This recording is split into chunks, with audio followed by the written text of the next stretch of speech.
Sr. Telespectador, mais uma vez boa tarde, estamos de volta para a segunda parte do programa A Autarquia Sua Casa. Como disse, na primeira parte estamos aqui com o Sr. Arquiteto Nuno Coelho, Presidente da Junta de Freguesia de Baía do Monte, e quando parámos a primeira parte estávamos exatamente na altura em que o Sr. Arquiteto tinha chegado ao percurso em que tomou conta desta Junta. A minha primeira pergunta para o Sr. Arquiteto iria no sentido de lhe perguntar há quantos anos está na Junta. Ele já fez o favor de antecipadamente responder que foi em 2005 que tomou posse da Junta, portanto estamos a falar há 6 anos. Sr. Arquiteto, está ainda no primeiro mandato ou segundo mandato? No segundo mandato. Eu entrei nesta casa em 27 de outubro de 2005, uma sexta-feira. E todos os anos faço questão de comemorar com os meus camaradas, com as pessoas envolvidas nessa primeira candidatura e todas as outras que, entretanto, nós já fizemos, pelo menos uma, e outras candidaturas a nível nacional e até a nível local, nomeadamente à Câmara. Todas aquelas pessoas que estão envolvidas nas campanhas eleitorais, nós no dia 27 de outubro fazemos um jantar em Baía do Monte, alusivo à data. Porquê? Porque nós, quando nos candidatámos contra pessoas que estavam cá na Junta de Freguesia há 12 anos, com uma maioria confortável. Qual era a força política que estava aqui? Era o PSD. Estavam cá confortavelmente com uma maioria há 12 anos. Portanto, o anterior Presidente da Junta tinha sido eleito pelo Partido Socialista no primeiro mandato e depois, força das circunstâncias ou se calhar de uma fraca personalidade, virou para o PSD, vergado pelo Executivo Camarada, então, virou para o PSD, e depois as outras duas eleições, os outros 8 anos, foi pelo PSD assumido e estava cá em 2005 com uma maioria confortável. As eleições foram no 9 de outubro e nós conseguimos uma coisa particularmente, que me dá um orgulho particular, não só pessoal, mas pelo menos pela equipa, porque nós aqui em Baía do Monte funcionamos muito por equipa. Eu posso lhe dizer que os cartazes que nós tínhamos na rua tinham a figura de toda a gente. Houve uma altura em que os cartazes que nós colocámos na rua tinham a figura de todos os candidatos. Portanto, não era um candidato, mas eram 30 candidatos. Eram 30 pessoas que davam a cara e que queriam mudar, porque o Baía do Monte estava estagnado e estava. E em 2005, dessa maioria que governava a Junta de Freguesia, nós conseguimos, a população fez questão de eu dizer, queremos outra maioria, portanto, de uma maioria passou a outra maioria. Claro, para ser devidamente claro. De força equivalente, mas ainda mais superior ao que existia, portanto, digamos que houve uma conjugação de duas coisas.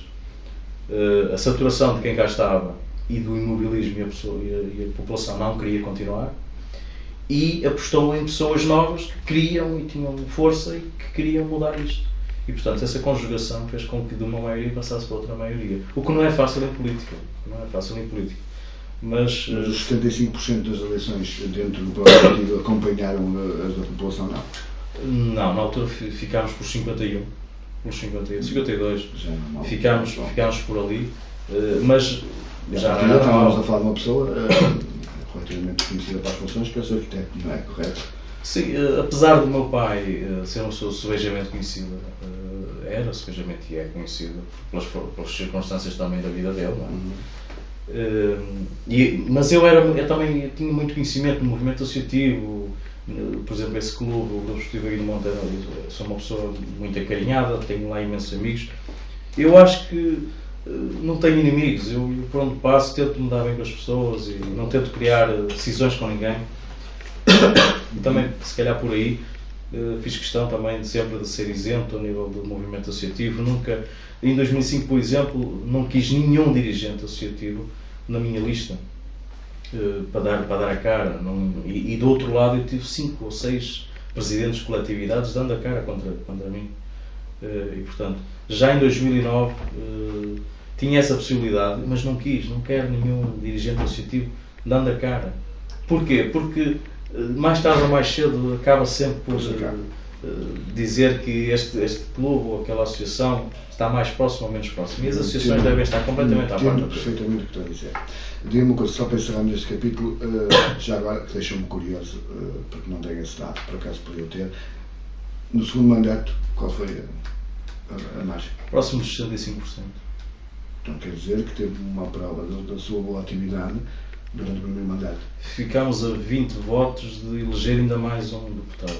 Nós fizemos uma coisa histórica, o equilíbrio de forças de 13 na Assembleia de Freguesia, antes de eu concorrer a 8-5 para quem cá estava. Em 2005 fizemos 8-5 ao contrário. Atualmente estamos 9-4 e ficámos a 20 votos de fazer 10-3. Portanto, a população apostou muito em 2009 e nós. Para deixarmos falar do cidadão Nuno Coelho, embora o cidadão na junta... Deixa-me só dizer uma coisa. Há coisas na política que eu detesto e que eu não gosto, e que sou frontal e digo logo. É que no dia anterior às eleições, o Nuno Coelho era exatamente igual ao Nuno Coelho de hoje. E há pessoas, e isso eu digo como água, que eram minhas amigas, antes de eu me meter como candidato à junta de freguesia, que no momento das eleições, quando nós ganhamos a junta, deixaram-me falar e passaram a ser quase inimigas. Para mim, não de mim para lá, mas de lá para cá. Mas isso não é um bocado o contrassenso. Costuma ser, quando se ganha, é que se tem mais amigos. Pois, mas pelos vistos. Não é? Eu costumo dizer aos meus amigos, quando o Nuno Coelho, candidato, existia e estava na oposição, é um gajo porreiro. Quando o Nuno Coelho ganhou, passou a ser um indivíduo a bater. E isso, eu disse-o já várias vezes. Estamos a falar de amigos. Estamos a falar de amigos, inclusive amigos de infância, que estavam noutro campo político e que quando eu era candidato até riam-se um bocado às vezes com as nossas conversas que tínhamos, vamos fazer isto, vamos fazer aquilo, que riam-se no sentido de, vocês vão lá ao banhar e tal, aquela coisa. Claro, mas no dia, quando aconteceu exatamente o contrário, deixaram de me falar. E eu sou exatamente a mesma pessoa e sou incapaz de deixar de falar para uma pessoa só porque a pessoa é amarela, branca ou azul.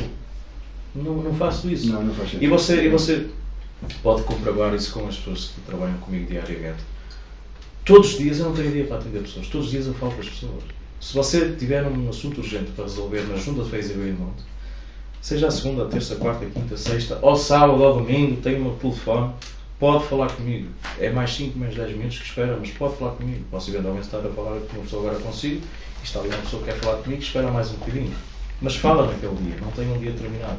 E isso é que é o mal também da política, é que os eleitos, muitas vezes depois de estarem eleitos, transportam-se para um outro patamar completamente distante da população. Põe-se muito à parte. E isso é que está mal na política. E outras coisas... Infelizmente há um mais alto nível. Ouça, eu dentro do meu partido, no último congresso que estive presente, disse-o, para quem estava lá, estavam lá uns milhares, e disse-o, o grande mal dos nossos governos é que quem nos governa não entende nada, por exemplo, do funcionamento de uma junta de freguesia. Não quer saber do cidadão A, B, C.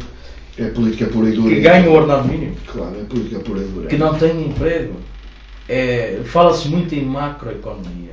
Só se pensa na macroeconomia. Não se pensa na Na última convenção autárquica que o Partido Socialista realizou ainda no passado mês, falou-se muito, eu fui convidado para falar e falei exatamente disso. O problema do nosso país, e se calhar de muitos países e da Europa, é a macroeconomia, não se pensa no micro. Quando está provado que a maioria do capital que faz realmente movimentação são as microempresas e não as macroempresas. Exatamente. Isso está provado economicamente. Mas as pessoas pensam muito em números.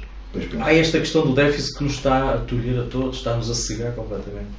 O déficit vai... Eu deixava isso para vai acabar... Faz parte aqui do projeto. Agora íamos passar então para a parte mais concreta dedicada aqui à freguesia de Braganmonte. Quantos habitantes tem aqui a freguesia, Sr. Presidente? Segundo os censos, tem 14.100 e poucos. Segundo os censos de 2011. Mas os censos estão baseados num grande erro. Pois, e o grande erro dos censos é que, com muita mágoa minha, não ouviram os autárquicos aqui do Braganmonte, fizeram o recenseamento de parte da população que é de Braganmonte e colocaram na freguesia de Fadas. Ora, isso iria encurçar ainda mais os nossos números, e os nossos números apontam para 17, 18 mil habitantes. Portanto, essa população toda. Porque eu sei que não é a única freguesia que se queixa de ter havido não, se calhar não. má gestão de números. Eu sei que eu falei, pronto, o convidado anterior foi o Dr. Marco Martins, e que me disse exatamente a mesma coisa. Disse-me que também os censos não correspondiam à realidade do número de habitantes. E eu, como água, digo isto porquê? Porque aquela população que mora na urbanização Porto Sol, onde nós designamos, e passa aqui a publicidade, próximo ali do Carpá, aquela população ali sempre foi Braguinho Monte, sempre foi servida pela Junta de Freguesia de Braguinho Monte, sempre foi servida pelos Correios de Braguinho Monte. E eles incluíram na E agora incluíram por um erro que já o IGP, o Instituto Geográfico Português, já o assumiu aqui nesta sala, perante mim e perante a Presidente da Junta de Freguesias, a Fernanda Vieira, assumiu esse erro. Houve um erro, foram pelas estradas nacionais, não foram ao local. Claro. E facilmente era resolvível esse problema se eu e a Fernanda, em acordo, nas duas assembleias, reconhecêssemos. Só que a Fernanda, infelizmente, não sei quem ganha com aquilo, a não ser prejudicar aquela gente toda, e não quer assinar connosco esse acordo. Não quer o reconhecimento em que realmente não reconhece. Quer dizer, nós não podemos tentar ganhar na secretaria com aquilo que na realidade não é nosso. Aí está fora de questão. E nós temos documentação da Câmara, tudo e mais alguma coisa em termos editais, documentação da Câmara, resoluções de Câmara, deliberações de Câmara, a dizer que a Rua A, Rua B, Rua C são efetivamente na freguesia de Braguinho de Monte. O Census faz um erro na sua cartografia, porque se baseia na cartografia feita pelo IGP, o Instituto Geográfico Português, que reconhece que existe esse erro e não quer recolocar aquela população na freguesia de Braguinho de Monte, que é onde pertence efetivamente. E temos esse movimento de pessoas e é um assunto que estamos a resolver. Estamos agora a resolver. Passando para a parte falando, estamos a falar, quando falamos de autoria, estamos a falar na Casa-Mãe, que é sempre uma Câmara, correto? Sim. Considera que a Câmara apoia devidamente a Junta? Isso é uma pergunta com facilidade eu respondo dizendo que não, no sentido do seguinte: o documento verde da administração, da reorganização administrativa local, veio criar aqui uma crispação entre freguesias, municípios, governos, mas há uma coisa que veio pôr a novo, é que as freguesias fazem trabalho que deveriam ter competência delegada diretamente do governo e não por via dos municípios, para não ficar... Sr. Presidente, mas isso é culpa do próprio documento verde, não é por culpa da Câmara, correto? Sim, mas o documento verde vem pôr também isso em questão, vem levantar isso. Mas o documento verde frisa que realmente é uma competência da Câmara, bem ou mal atribui à Câmara, não é? E realça mais uma vez esse problema, e portanto, por aí já funciona mal. Nós temos que ter... Mas aí a Câmara não tem culpa.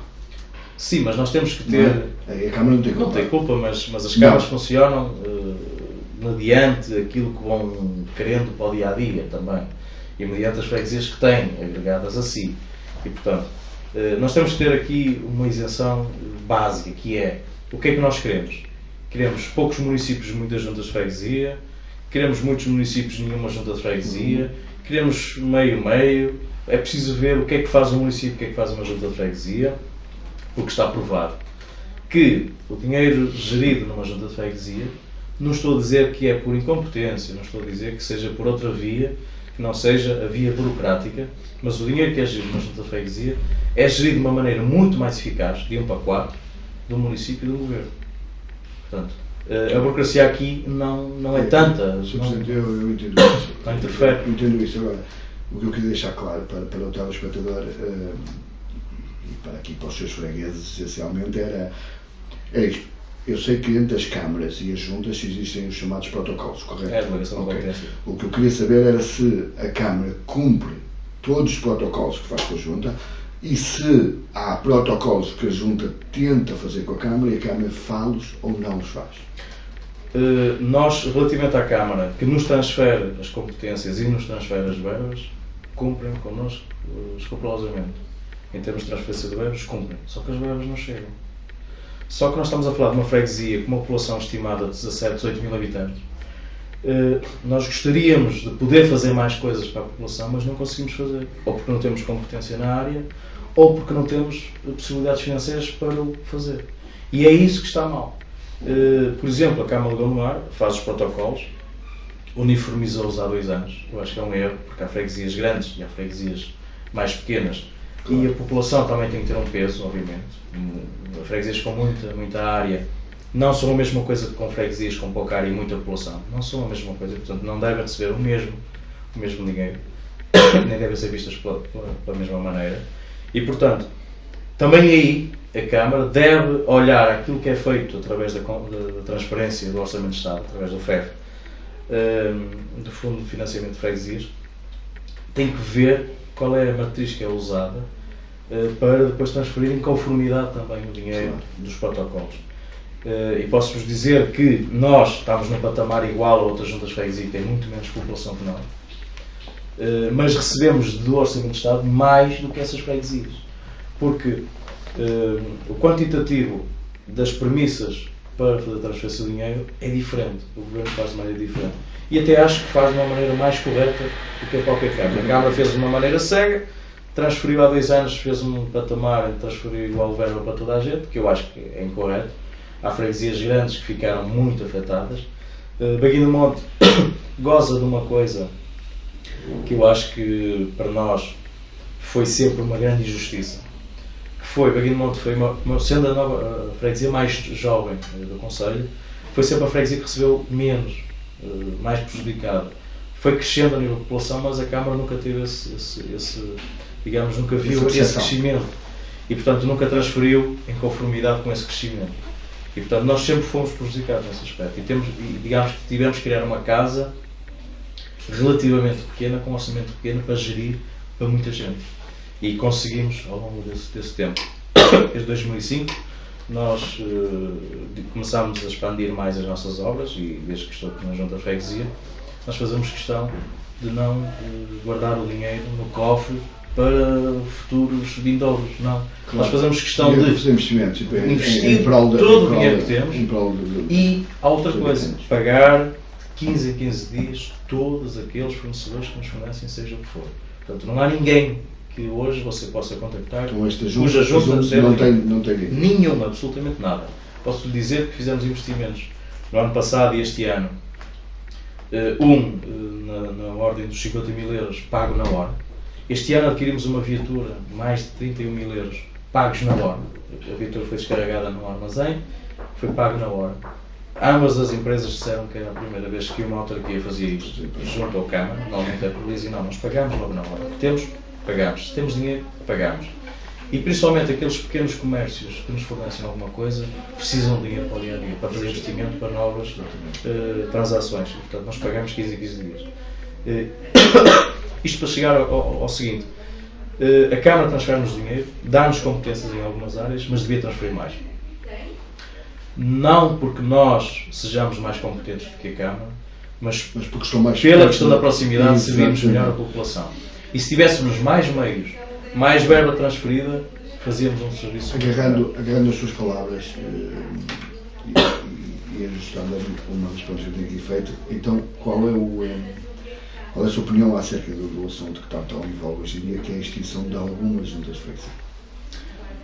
Eu, por princípio, sou contra, até porque sou dirigente da ANAF, aqui na delegação do Porto, sou contra a extinção de freguesias só por extinguir. Vou-lhe dar um exemplo que acho que você compreenderá. Você pertence, imaginemos, à família dos Silvas. Eu pertenço à família dos Coelhos. Eu não posso chegar à sua beira só porque vocês são 2 ou 3 e nós somos 30 e dizer a família dos Silvas, porque é pequenina, tem pouca expressão, vai deixar de existir e você passa a pertencer à família dos Coelhos. Você está a perder identidade. Claro, e eu não ganho nada com isso, sabe porquê? Porque você vem contrariado para a minha família. Não ganhamos nada com isso. E depois, no dia a dia, se formos a ver, as freguesias que nós vamos obrigar ou queremos extinguir são freguesias cujo presidente da junta está a ganhar uma senha de presença. Ganha pouco mais de 150 euros. Não é um custo. Não é um custo. Não é. Percebe? Agora, há outra situação. E aí sim, entrocamos e começamos a entender-nos.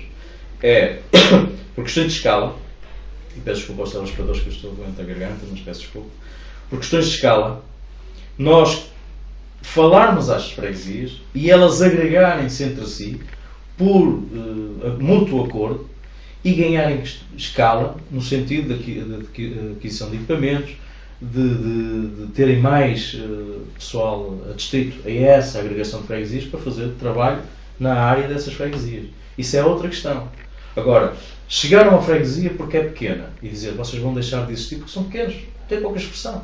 Isso não funciona. Não deve ser obrigado, deve ser tudo bem conversado. E deixe-me só acabar, e deve ser feito em concordância com as populações e ouvindo as populações. Mais uma vez, os governos decretam as leis para o poder local, não ouvindo as populações, não tendo a sensibilidade de auscultar quem cá está no dia-a-dia, de ouvir as populações se querem ou não querem. Porque eu lembro uma coisa, em 1836 tivemos uma revolução, tivemos uma convulsão social, fruto também da criação de uma reorganização também administrativa, nacional. E, portanto, criou-se essa convulsão e eu acho que é quando nós vamos contrariar a vontade das pessoas é que se criam as condições para essas revoluções de base social ocorrerem. E não esqueçamos uma coisa, estamos numa altura muito difícil do nosso país, em que se fala de uma crise económica, uma crise social, uma crise até de valores. Se nós vamos juntar essa crise, esta instabilidade populacional, temos aqui um caldinho que pode entornar a qualquer momento e é preciso ter cuidado com isto.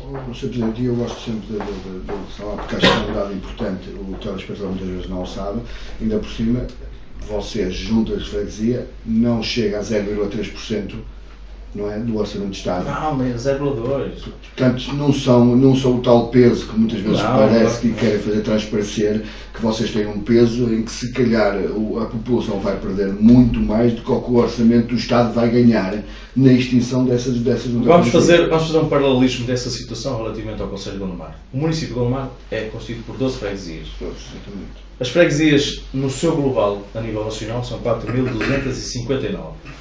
Essas 4.259 pesam no Orçamento de Estado 0,13%.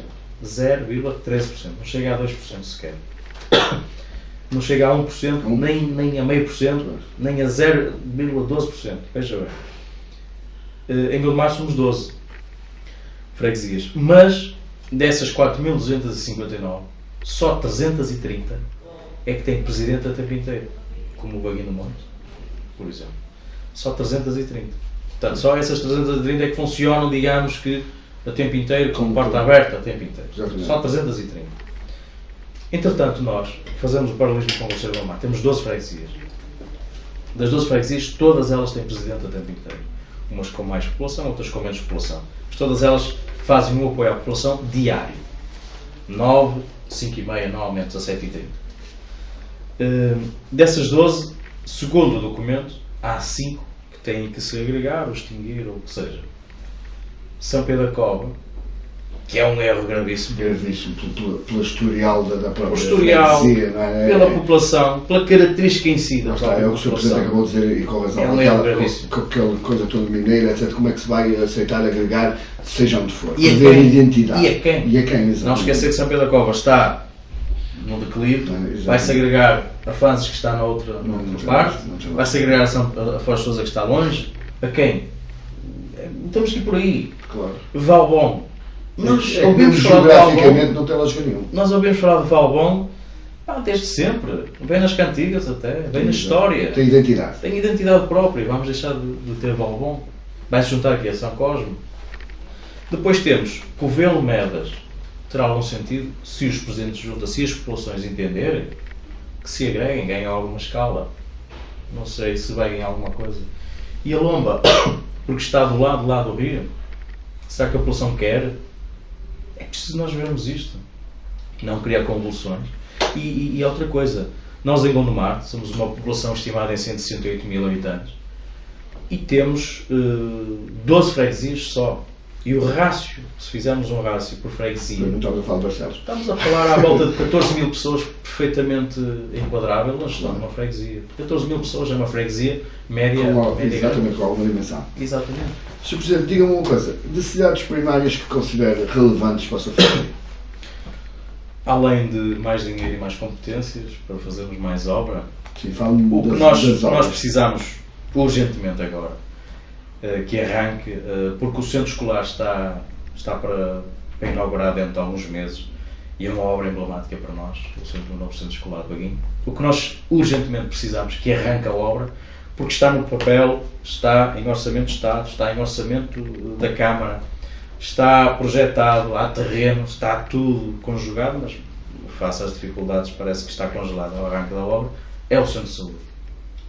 E quando entrei aqui em 2005, 27 de outubro de 2005, já ouvia falar do centro de saúde, ainda a freguesia de Baguinho de Monte não existia, ainda antes de 85. A população recorre ao centro de saúde do Diquinto, então? Vai à Venda Nova.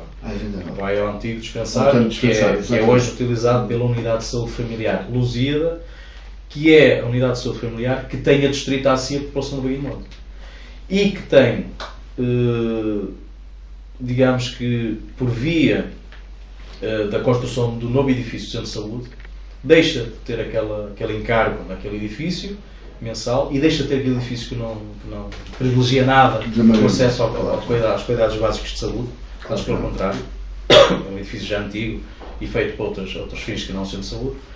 E toda aquela estruturação, nós só precisamos do arranque do edifício e a construção do edifício novo. Porque toda aquela estruturação de pessoas, de administração, de médicos e de auxiliares, de enfermeiros, toda aquela massa humana, toda aquela unidade de saúde familiar passa imediatamente para o novo edifício. Portanto, nem é por aí, não é preciso ir contratar médicos novos, não é preciso contratar pessoal novo. Claro. Já estão lá. É fechar aquilo, o compromisso que há, é fechar aquela, porque não... E trazê-la para cá. E trazê-la para cá, toda aquela administração, trazer o pessoal todo para cá. Portanto, é criar um edifício de raiz que está pensado, está projetado, à vontade, que é para nós colocarmos aqui o centro de saúde. E depois, outra coisa que nós gostaríamos de ter aqui, além daqueles projetos que nós temos, que é para o Polo Esportivo do Crasto ter uma cobertura para poder usufruir durante o verão e o inverno, era também começar a pensar-se seriamente, e eu já estou a trabalhar nisso há muitos anos, desde que entrei aqui, é também uma esquadra de polícia. Nós temos uma população muito grande e precisamos ter aqui apoio policial. E nós, nesse aspecto, temos necessidade urgente de ter até um policiamento mais de proximidade, porque nós estamos numa altura em que se fala muito da insegurança do dia-a-dia e a tendência será piorar. Eu ia perguntar se tem dados relativos à delinquência da freguesia.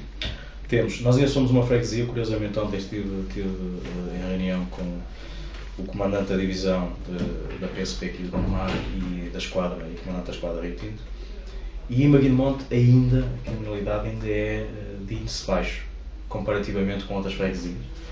Ainda é uma criminalidade de índice baixo e, portanto, nós gostaríamos que assim continuasse, mas gostaríamos de apostar aqui num policiamento mais de proximidade e até numa esquadra de polícia, porque a dimensão da freguesia de Baguinho de Monte já assim o exige. E se formos por essa via, acho que conseguimos manter a qualidade de vida que temos ainda em Baguinho de Monte. Ainda tem uma boa qualidade de vida. Temos os problemas do dia-a-dia, da sinalização, da sinalética, temos os problemas do dia-a-dia, do buraco, deste e daquele, arruamento que não está nas melhores condições, até porque é empedrado, antigo, mas ainda temos um clima que nos possamos, digamos, orgulhar quando olhamos para o lado e olhamos para o contexto nacional. Ainda é um clima relativamente tranquilo e, como eu costumo dizer aos meus amigos, e se calhar para rematar até esta conversa, Baguinho de Monte ainda é uma freguesia boa para criar filhos. Temos uma zona em que eles podem descobrir a natureza, temos uma zona em que eles podem usufruir de espaços verdes, como a Lipoc, por exemplo, que tem um parque fantástico, é o maior parque que nós temos em Gondomar, que é o Parque Aventura, e temos ainda coletividades com um apoio muito bom à população e alguns equipamentos também que nos orgulhamos de ter, embora sendo muito poucos, devíamos ter mais, mas temos os pavilhões, temos as piscinas, temos o Polo Esportivo do Crasto, temos um parque de lazer e, portanto, ainda aqui o clima é relativamente bom para se criar filhos, para vir aqui. Está bom e recomenda-se. Não está óbvio a visão do Sr. Presidente, mas está bom e recomenda-se e não é por acaso que os casais jovens têm tendência a vir para cá morar. Não é por acaso. Sr. Presidente, agradeço-lhe imenso a sua disponibilidade uma vez mais para esta entrevista, não é? E daqui a uns tempos marcaremos uma outra. E eu aproveito para desejar a vocês todos um bom ano, muitas felicidades a quem vê este programa e a todos os familiares. E é uma coisa que eu digo: 2012 pode não ser tão mau como se pinta. Há que acreditar que 2012 possa ser um bom ano. E às vezes a crise quer dizer mudança, e às vezes a mudança é boa. Vamos ter esperança. Seja vocês todos as mais Sr. felicidades e a maior felicidade para os vossos também, para os vossos colaboradores e para os vossos telespectadores. Presidente, muito obrigado. Foi um prazer. Sr. Telespectador, quanto a nós, como habitual, encontramos na próxima semana numa outra autarquia com o programa Autarquia em Sua Casa. Da minha parte, boa tarde, muito obrigado.